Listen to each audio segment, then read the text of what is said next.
Hey guys, happy Halloween. So for today's video, I thought it would be fun to film a get ready with me as I read your ghost stories and paranormal experiences. So I asked you guys to share with me real life ghost stories that you have experienced, and this is actually my first time reading these stories as I'm reading them to you out loud, so wish me luck. I'm going to try not to get too scared. But this video is very much inspired by Robert Welsh. He has been doing a ghost stories and makeup series on his channel for years now. Been watching his videos for years. They're so much fun. I love ghost stories. I 100% believe in ghosts, and I can't wait to get scared. So I'll go ahead and say trigger warning here at the beginning for like death, suicide, etc. I'm filming this intro after I've already filmed the video, so I know what's in the stories. It's nothing too crazy, but you know, if you're sensitive to those kinds of things, then I wanted to put that out there. So let's go ahead and get into the ghost stories now. All right, I had to get my bangs out of my face, so I put this headband on. It was either this or this. And this one, it looks really cute, but it's just kind of gigantic. So, but yeah, I have bangs now, so probably need to get some more headbands that don't look like a croissant. So I'm probably not going to talk about every product that I'm using, but I am going to have everything I'm using listed down below. And I'll go ahead and share for my eyeshadow. I really want to use the Mystic Forest palette from Estate. This is one of my favorite grungy fall palettes, and I haven't used it yet this fall season, so I figured we could do something really dramatic with this palette today. All right, so our first ghost story comes from Portia. This is a slightly paranormal experience I had, not a full-on ghost story, but it's one that sends chills down my spine when I think about it. I don't believe in ghosts or the paranormal. I'm as science-focused as they come, but I have no explanation for what happened to me. About 5 years ago, I was in college and doing Uber Eats delivery on the side for extra cash. I lived in Montreal, and blizzards were the best days to get a high volume of orders and good tips. So I carefully drove, picking up an order and taking it to a neighborhood I had never gone in before, about 20 minutes from where I lived. As I pulled onto the street, I struggled to see the house number due to the blizzard. As I was looking on my phone, someone knocked at my door. It was an older woman I didn't recognize. "Hello, Portia," she said to me. "I'll take that order for you." I assumed she was the one ordering, so I grabbed the Uber Eats order and gave it to her. She took it to a house down the street, left it on the doorstep, and walked in the opposite direction into the blizzard. But then I realized something. How did she know my name was Portia? My legal name and the name on my Uber Eats account is Gabrielle. I had socially changed it to Portia only months before. And as mentioned, I didn't know this woman. Next, how would she know where the order was going? How did she know I was delivering for Uber Eats? I had double-checked after she dropped it off, and it was the right house. A man had ordered, not her.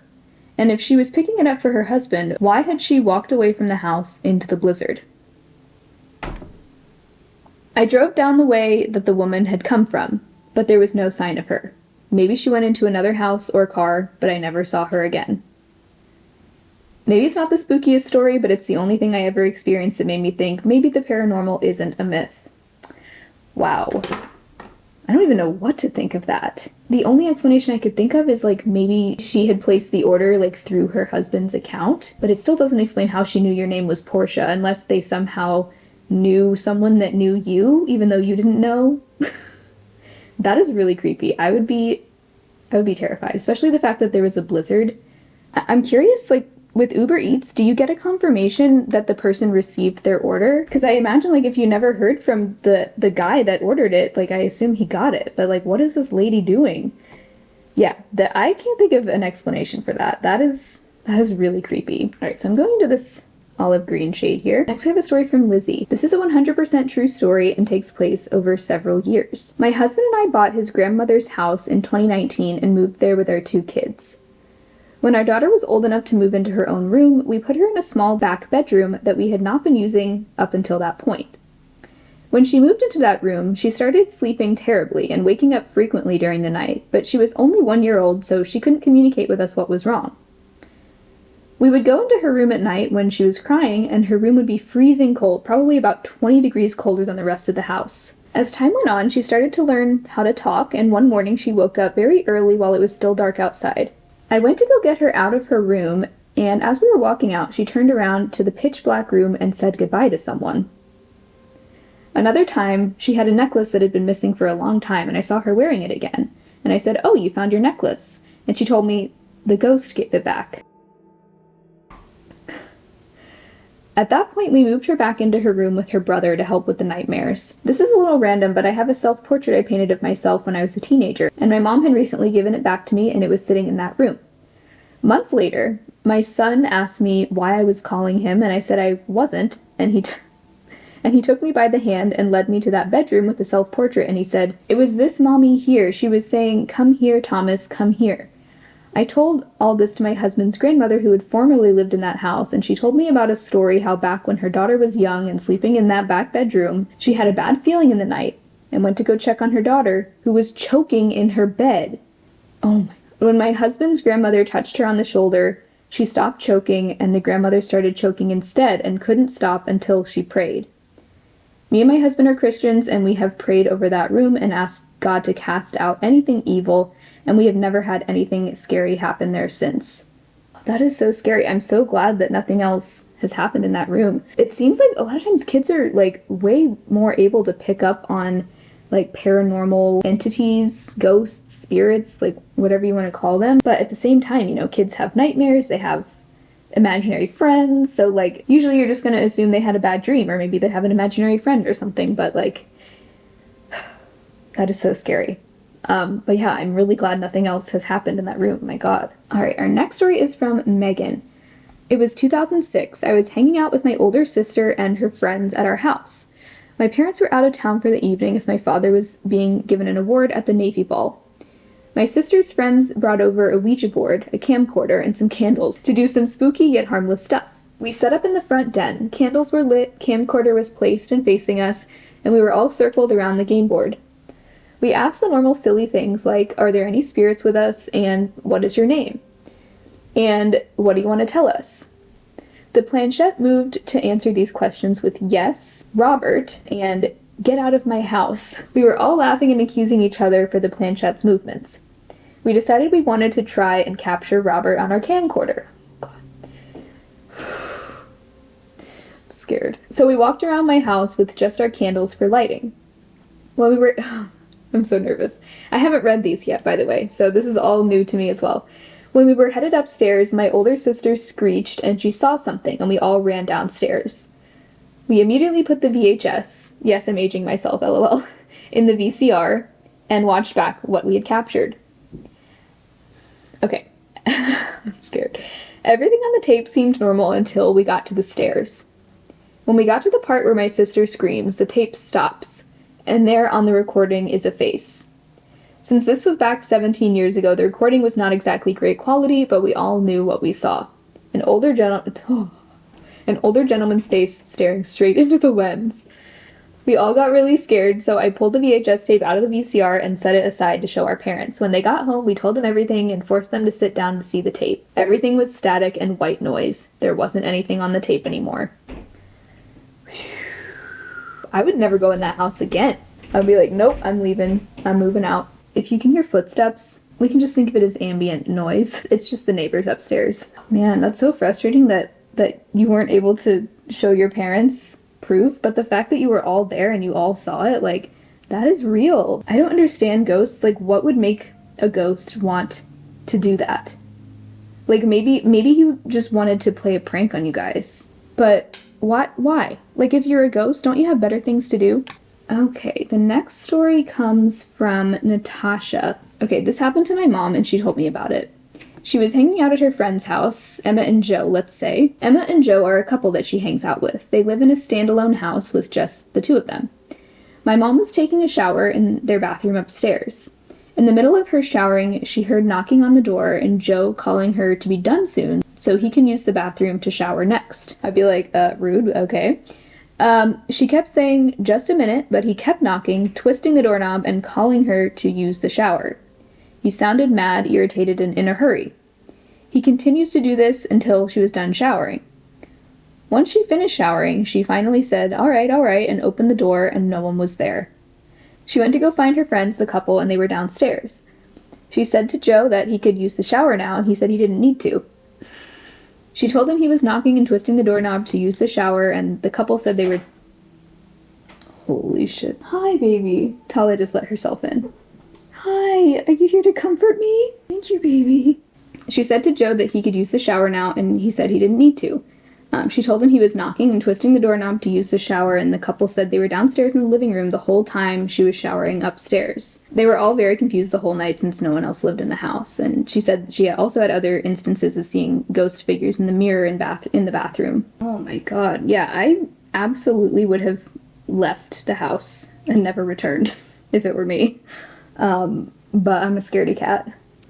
Especially like when you're in the shower and someone is invading your privacy like that, like, that is next level. So this next story is from Melissa, and she actually also sent a photo, which is really exciting. My parents bought their house before I was born from a family who bought a sailboat to sail around the world with their son Dennis.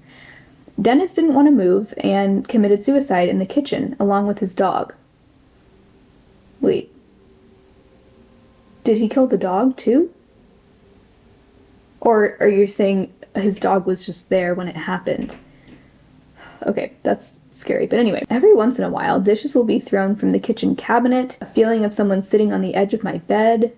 The closet will sound like it's crashing down, but then turn on the lights and everything is fine.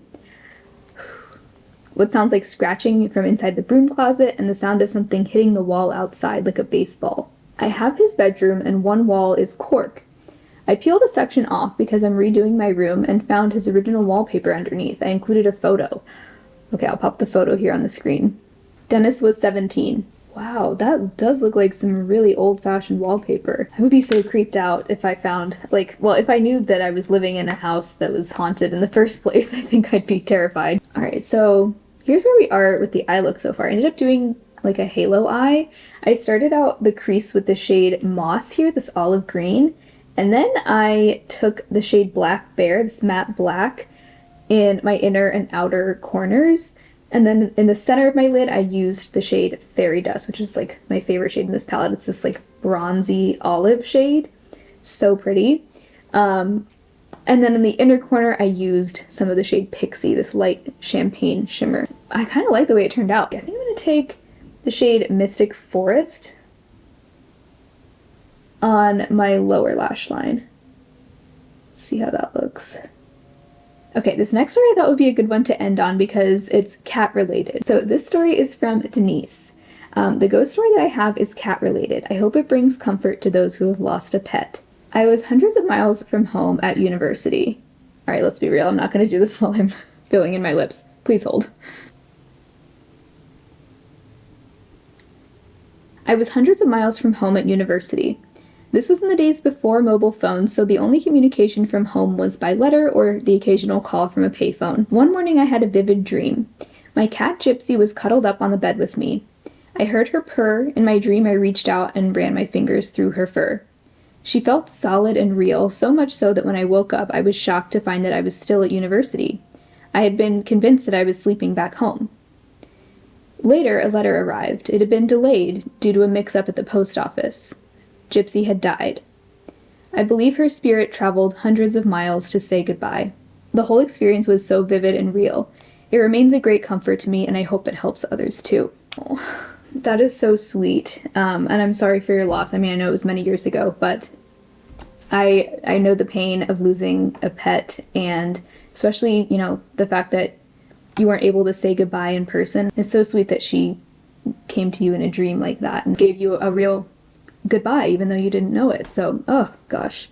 I 100% believe that when our loved ones, whether it's a human or a pet, when we can feel them communicating with us in some way, I really do believe that's real. Anyway, that is such a beautiful story. Thank you so much for sharing it. I definitely believe in ghosts. I've had some of my own paranormal experiences. In fact, Nathan and I actually filmed a ghost story, like a story time about an experience we had a couple years ago on my second channel, which I only post on like twice a year. But I'll link that video down below if you want to hear one of my own paranormal experiences. But thank you guys so much for sharing your stories with me today. Oh yeah, I forgot to say what's on my lips. So I filled in my lips with the Jones Road lip pencil in Nudist. I actually like completely colored them in with that.